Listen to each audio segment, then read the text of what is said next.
A 1 and 2 and... When he walked into a room, it electrified. He was that born showman. Nobody liked him but the public, and that's why he was on for 70 years. He would sell out an arena. They would sell the seats behind the stage. No one could have dreamed that a misfit child from a homestead in North Dakota could have accomplished what he accomplished. He was always, to his dying day, a North Dakota farm boy.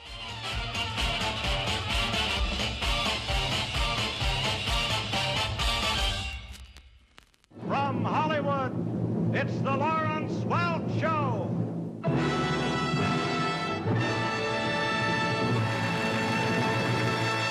Now your host, Lawrence Welk. Thank you so much.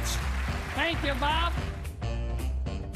For decades, Lawrence Welk, the charismatic band leader with a distinct accent, charmed audiences with his big band music and wholesome entertainment.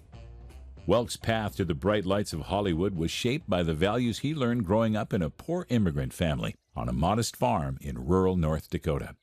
However, Lawrence Welk's story would not have been possible without the perseverance of the generations before him, relatives who faced hardship and turmoil in war-ravaged lands, all driven by the hope of a better future for their children. Because the Turks had withdrawn from Ukraine about in 1780, there were no farmers there. And so Catherine the Great opened it up for farming to Central European farmers. My grandparents on both sides of my family were among those who answered that call. They were promised that they would never be drafted into the armed forces. They could keep their religion. They lost some of those privileges.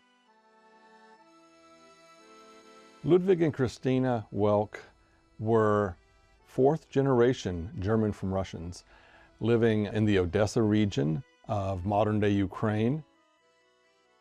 In 1892, they had had a child, but severe famine struck southern Russia and Ukraine, killed about 500,000 people. Among those were their first child, Johann. At that time, large numbers of Germans from Russia were deciding to immigrate to other places in the world, especially the northern plains. And Ludwig and Christina already had relatives who had moved to Eureka, South Dakota, and they decided that they would join them.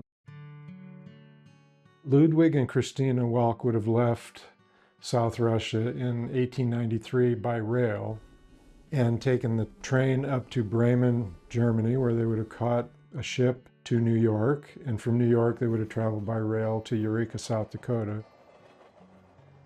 Ludwig worked around town with his brother-in-law while he scouted for land in what's modern-day southern North Dakota. And finally, in the summer of 1893, he loaded up his wife and their newborn son, John, and they headed north to what's modern-day Strasburg. In the midst of the Civil War, President Abraham Lincoln signed the Homestead Act of 1862, a law that granted free federal land to citizens, including women and immigrants, to promote settlement in the American West. While land ownership offered families the promise of economic opportunity and stability, life on the frontier was demanding, requiring relentless hard work and perseverance. The Homestead Act had allowed for anyone who settled and cultivated a piece of land to get 160 acres of land. So he originally got a plot of land about 3 miles west of modern-day Strasburg. There wasn't a tree in sight, so it would have just been a sea of grass, and they would have probably had to turn their wagon over and sleep under it for shelter for the first few weeks that they were here.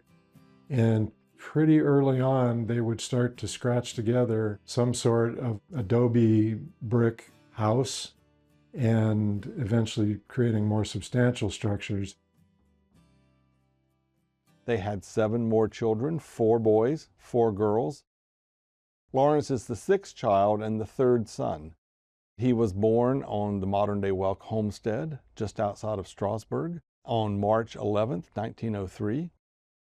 They were a farm family. They made everything pretty much for themselves on the farm, raised about 40 acres of crops.